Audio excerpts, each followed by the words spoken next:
She ruined everyone with her mouth. Until it ruined her too. The wedding hall in Lekki was still buzzing with laughter when Adaeze rose to her feet, microphone in hand, and smiled the smile everyone in the room had learned to fear. Before the bride cuts her cake, she said sweetly, "Let me just say, congratulations to both families. Especially the groom's side, who finally convinced their son to marry someone decent, after that whole embarrassing business with his ex." Gasps rippled across the tables. The bride's smile cracked. Somewhere near the back, an old woman muttered, "There she goes again." "Adaeze, please," the groom started, half rising from his seat. "Relax, Tabena," Adaeze cut in, waving her hand like she was swatting a fly. "I'm only telling the truth. Somebody has to." But what Adaeze didn't know, what she couldn't have known, standing there in her gold aso-ebi, drunk on the sound of her own voice, was that her own daughter was sitting 3 tables away. And she had a truth of her own. One she'd been holding on to for 6 years. One that would make every secret Adaeze had ever spilled about someone else look like child's play. The daughter stood up slowly, chair scraping against the marble floor. The room went quiet. "Mummy," she said, voice trembling but clear enough for every table to hear. "Since we're telling the truth tonight." Adaeze's smile finally began to fade. If you've ever watched a room go silent before, hit subscribe because tonight we're about to find out exactly what happens when the loudest mouth in Lagos finally meets a truth she can't talk her way out of. 6 years earlier, nobody in Ikeja called her Adaeze. They called her Iyagbogbo Gist, the mother of every piece of gossip. And she wore the title like a crown. Adaeze Nwosu was 52 years old, built like a woman who had never once doubted herself, and she ran the biggest hair salon on Allen Avenue, Divine Touch Beauty Parlour, with the same ruthless efficiency she ran everything else in her life. 6 chairs, 4 girls under her, and a waiting room that, by 10 a.m. every single day, filled up not with customers who needed their hair done, but with women who needed to hear what Adaeze knew. And Adaeze always knew something. "You people won't believe what I heard about Chief Okonkwo's second wife," she'd say, working relaxer cream into a client's scalp with the focus of a surgeon, while 3 other women leaned in, combs forgotten in their laps. "Ehen, the one who's been posting all those holiday photos on Instagram? My dear, the man hasn't paid her rent in 4 months. Ask around." By evening, the whole street would know. By the weekend, so would the wife's own family. Adaeze didn't consider it gossip. She considered it service. "People need to know who they're dealing with," she liked to say, snapping her gloves off with theatrical finality. "I just saved them the wahala of finding out the hard way." Her daughter, Chiamaka, had grown up inside that salon, sweeping hair clippings off the floor before she was tall enough to reach the broom's handle properly, memorizing which auntie was fighting with which co-wife before she'd learned her 12 times table. She loved her mother fiercely. She also flinched every single time Adaeze opened her mouth in public. "Mummy, you can't just say that about Mrs. Adeyemi's son," Chiamaka said one evening, 16 years old, arms folded, standing in the doorway of the salon after everyone else had gone home. "You don't even know if it's true." Adaeze didn't even look up from counting the day's money. "It's true enough." "That's not the same thing, Chiamaka." Her mother's voice dropped into the register she used when a conversation was, as far as she was concerned, already over. "When you have your own house, your own business, your own money, then you can tell me how to talk. Until then, sit down." Chiamaka sat down. She always sat down. Across town in a modest 3-bedroom flat in Yaba lived Tabena Eze, a soft-spoken civil engineer who had grown up with almost nothing and had built a small, honest life out of stubbornness and long hours on construction sites.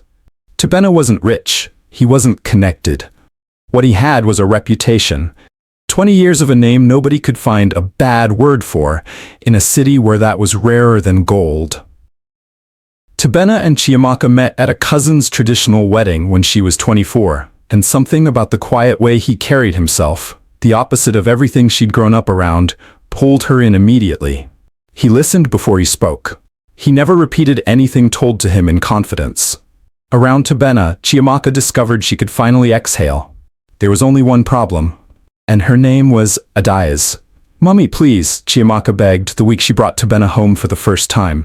Just Be normal today, please. When am I ever not normal?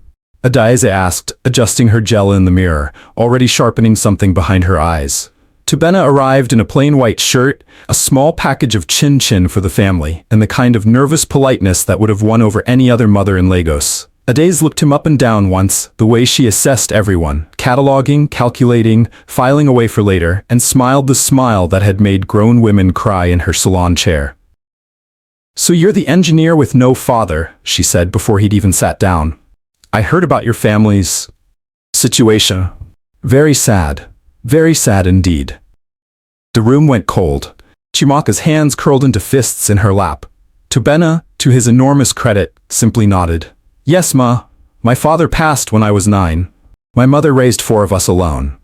Adaeze said, already moving on, already bored, already reaching for the next thing to say that would remind everyone in the room exactly who was in control.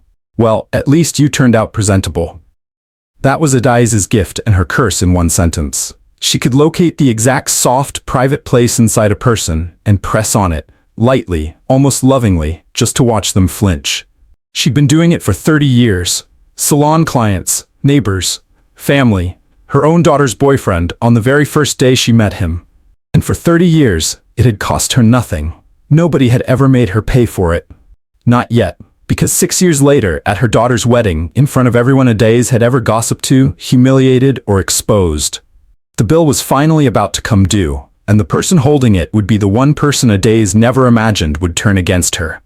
Her own child, who had spent 6 years quietly collecting the one secret her mother had spent a lifetime making sure nobody would ever find. The engagement didn't stop Adaeze. If anything, it gave her a bigger audience. Word spread through Ikeja and Yaba alike that Tubena Eze, the engineer with no father, as Adaeze had taken to calling him, always with that same syrupy smile, was marrying into the family of divine Touch Beauty Parlour.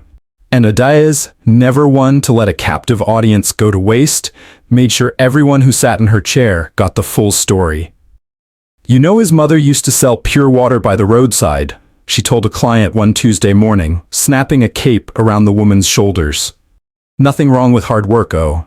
I'm just saying, my daughter is marrying down, but what can I do? She has her own head." The client laughed politely. She would repeat it to 3 other people before sundown. By the time it reached Tubena's construction site, carried, as these things always were, through some cousin of a cousin, his own foreman was asking him, half joking, half not, whether it was true his family used to hustle for change. Tubena said nothing. He'd learned over the years that dignity was the one thing Adaeze couldn't take from him unless he handed it over himself. But it was starting to cost him. "She told the Alaba contractors I couldn't be trusted with money," Tubena said quietly one evening, sitting across from Chimaka in his small flat, a half-eaten plate of jollof rice going cold between them. "They pulled out of the deal, Chimaka. 3 months of work, gone. Because your mother told someone at a wedding that my father died in debt." "That's not even true," Chimaka said, her voice cracking. "Your father didn't leave you in debt. She made that up." "Doesn't matter if it's true." Tubena rubbed his face with both hands, exhausted in a way that went past sleep. "It only has to sound true. That's all she needs." Chimaka reached for his hand across the table. He let her take it, but something in his eyes had gone tired in a new way. Not angry, just weary, like a man doing arithmetic on how much more of this he could carry. "I'll talk to her," Chimaka whispered. "You always say that." The silence after he said it was worse than any shout would have been. She did talk to her mother. She always did. "You cost him a contract, mummy," Chimaka said, standing in the salon after closing, the smell of relaxer cream still thick in the air. 3 months of work. Gone. Because of something you said that isn't even true. Adaeze didn't even pause as she counted the register. "If the man can't survive a little talk, how will he survive marriage to my daughter?" "It's not a little talk. It's his livelihood." Chimaka. Adaeze finally looked up, and there it was, that flicker in her eyes, the one that meant the conversation was about to turn, the one Chimaka had learned to dread since she was a child. "Let me ask you something. Where were you when I was building this salon with nothing?"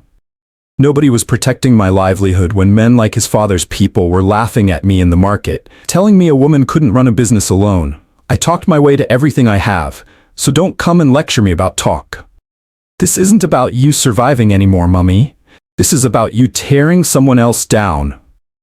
Adaeze waved a hand, already turning back to the register, already dismissing it, the same gesture she'd used on Chiamaka since she was 6 years old. You'll thank me one day. Better you find out now what kind of man he really is than after the wedding. Chiamaka stood there a moment longer, something hardening quietly behind her ribs. What kind of man he really is. She almost laughed. Almost. Because if anyone in that room had something to hide, something that would make Tobena's small invented debts look like nothing at all, it wasn't him. It was her mother. The rumors didn't stop. If anything, Adaeze grew bolder, as if Chiamaka's pushback had only sharpened her appetite. She told a neighbor that Tobena's mother had spiritual problems. She hinted to a cousin that the engineering license might not even be real. Each lie was small enough to deny, cruel enough to stick, and by the time the wedding date was set, half of Ikeja seemed to believe that Chiamaka was marrying a fraud. I don't know how much more of this I can take, Tobena admitted one night, sitting on the edge of his bed, his voice flat with exhaustion. Not the rumors. I can survive rumors. It's watching you defend her every single time and still going back. She's my mother, Tobena. I know. He looked up at her, and for the first time, there was something almost like fear in his face. Not of Adaeze, but of losing Chiamaka to 30 years of habit. But at some point, Chiamaka, you have to decide whose side you're actually on. Chiamaka didn't answer him that night, but she went home, sat on the edge of her old childhood bed in her mother's house, and pulled out a small notebook she hadn't opened in 6 years. The one she'd hidden inside a box of old-school textbooks the day she turned 18, the day she'd made a promise to herself that she would never use what was written inside it. Not unless she had no other choice. She ran her thumb along the edge of the cover for a long moment. Then she put it back in the box. Not yet, she told herself. Not unless she pushes me there. She had no idea, sitting in the dark of that bedroom, just how soon her mother would do exactly that. The wedding was set for the last Saturday in November, at a hall in Lekki that Adaeze had personally chosen. Somewhere befitting, she'd said, though everyone understood what she really meant was somewhere large enough for everyone who needs to see this.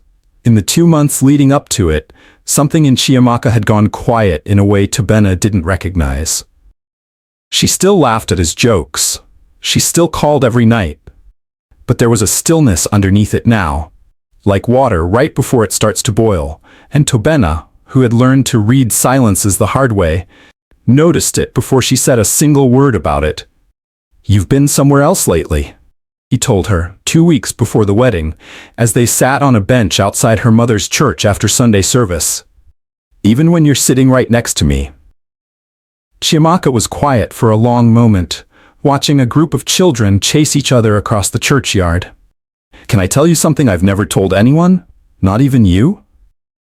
Always. When I was 17, she said slowly, I found out something about my mother. Something she thinks nobody knows. I found it by accident, papers she kept in an old bagco bag under her bed from before I was born.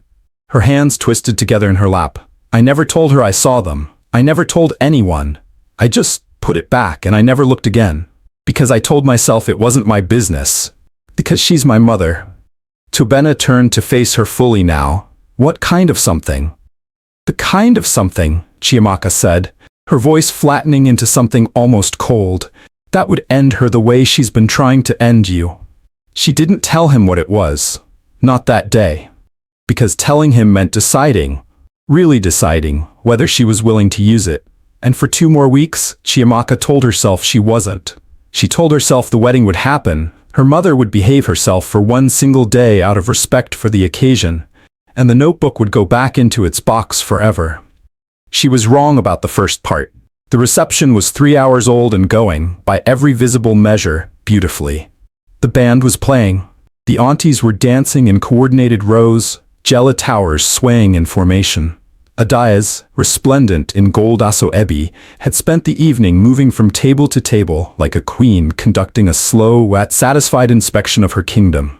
And then, somewhere between the second course and the cake, she took the microphone. Before the bride cuts her cake, Adaeze began, smiling the smile that had opened this whole story. Let me just say, congratulations to both families, especially the groom's side, who finally convinced their son to marry someone decent after that whole embarrassing business with his ex. The room's temperature dropped by degrees Chiamaka could physically feel. Adaeze, please, Tobena started. Relax, Tobena. I'm only telling the truth. Somebody has to. Chiamaka sat very still at the high table, hands folded in her lap, watching her mother bask in 300 pairs of eyes, and felt for the first time in her life something inside her go completely, permanently quiet. Not angry. Past angry. Calm, the way the sea goes calm right before it decides to do something enormous. She thought of Tobena's lost contract. She thought of his mother's name dragged through Ikeja for a sin she never committed. She thought of every client in that salon chair, every neighbor, every cousin, every stranger who had ever left Adaeze's presence carrying a wound they didn't ask for. She thought, 30 years, and nobody has ever once made her pay for it. She stood up. Her chair scraped against the marble floor, loud enough to cut through the low murmur still rippling across the tables. The room, sensing something, began to quiet on its own. Mummy, Chiamaka said, and her voice, to her own surprise, came out steady. Since we're telling the truth tonight. Adaeze's smile flickered, the first crack Chiamaka had ever seen in it. Chiamaka, sit down. This is not the time. You always say that. It's never the time. Except when it's your time to talk about somebody else's business at their wedding, their funeral, their child's naming ceremony, then it's always the time. A ripple of nervous laughter moved through a few tables, quickly swallowed when people realized this wasn't a joke. Chiamaka. Adaeze's voice dropped into the register that ended every argument between them since Chiamaka was 6 years old. Sit. Down. But for the first time in 26 years, Chiamaka didn't sit. For 17 years, she said, turning slightly so her voice would carry to every table. You've told this whole neighborhood everyone else's secrets, whose husband is cheating, whose business is failing, whose son isn't really theirs. You've never once cared who you hurt, as long as you got to be the one holding the story. That is enough. Adaeze's hand shot toward the microphone in Chiamaka's grip. Chiamaka held on. So tonight, she continued, and her voice, for just a moment, wavered. Not with fear, but with the sheer weight of what she was about to do. The weight of a promise to herself she'd kept for 9 years and was about to break in front of 300 witnesses. I think it's only fair that this neighborhood finally hears your story too. The one you buried in a Bagco bag under your bed. The one about where Divine Touch Beauty Parlour's very first customers actually came from, back in 1998, before you were Iya Gbogbogist. Before you became the woman who decides what everyone else's truth is worth. Every head in the room had turned now. Even the band had stopped playing. Adaeze stood frozen at the edge of the dance floor, the smile completely gone from her face for the first time in this entire story. And for one long, terrible moment, mother and daughter simply looked at each other across a room of 300 people who all, suddenly, understood that something was about to break. Chiamaka, Adaeze said, very quietly now, all the theater drained out of her voice. Don't. Chiamaka lifted the microphone back to her lips. Should I tell them, Mummy? Or would you like to? Adaeze didn't answer. For the first time anyone in that hall had ever witnessed, for the first time in 30 years of holding court in salon chairs and church courtyards and now her own daughter's wedding, Adaeze Nwosu had nothing to say. Chiamaka lowered the microphone slightly, but didn't hand it back. Fine, I'll tell them. Chiamaka, please. Adaeze's voice cracked on the word please, a word nobody in that room had ever heard her use. In 1998, Chiamaka said, Divine Touch Beauty Parlour didn't start with my mother's money. It started with a woman named Mama Comfort. Some of you remember her. She used to have the shop 2 streets down before it closed. She trained my mother. She lent her the money for her first 4 chairs. She treated her like a daughter. A murmur moved through the older women at the back tables. the ones who'd lived on that street long enough to remember. And when Mama Comfort's landlord started looking for a reason to raise her rent, somebody told him she was running an illegal operation out of her shop at night. Somebody told half the street the same thing. Mama Comfort lost her shop, lost her customers, lost her name. And 2 months later, my mother opened Divine Touch, in the exact same location, with most of Mama Comfort's old clients, because everyone believed the woman who'd trained her instead of the woman who'd trained her. The silence in the hall had a texture to it now, thick and airless. I found the papers when I was 17, Chiamaka continued, her voice finely, visibly shaking. Letters from Mama Comfort, before she left Lagos, asking my mother why she'd done it. My mother never answered a single one. I know, because they were all still sealed. That is not, Adaeze started and then stopped, because the lie died in her throat before she could finish it. Everyone in that room had watched her build entire reputations out of half-truths for 30 years. Everyone in that room could now see, plainly, that she didn't have one left in her for this. So, Chiamaka said quietly, setting the microphone down on the nearest table. Before you decide what kind of man my husband is, Mummy, before you decide whose family has a situation, maybe ask yourself what kind of woman builds a business empire on somebody else's back, and then spends 30 years pointing at everyone else's flaws so nobody looks too closely at her own. Nobody clapped, nobody laughed. For a long, unbearable moment, nobody moved at all. Then, from a table near the back, an elderly woman rose slowly to her feet. A woman few of the younger guests recognized, but several of the older ones did. And a soft gasp rippled outward as they did. Comfort, someone whispered. Mama Comfort, 71 years old now, invited that night as a distant guest of the groom's family, seated quietly at the back the whole evening, looked at Adaeze across the hall for the first time in 28 years. She didn't shout, she didn't need to. I always wondered, she said, her voice carrying easily in the silence, whether you ever thought about me at all, after everything. Now I have my answer. She turned, gathered her handbag, and walked out of the hall. She was not the only one. Table by table, quietly at first and then not quietly at all, guests began to rise. Some left out of discomfort, unwilling to watch a mother's disgrace at her own daughter's wedding. Others left because they, too, had once sat in Adaeze's chair and heard their own private business handed out like party favors, and had simply been waiting, without knowing it, for a moment like this one.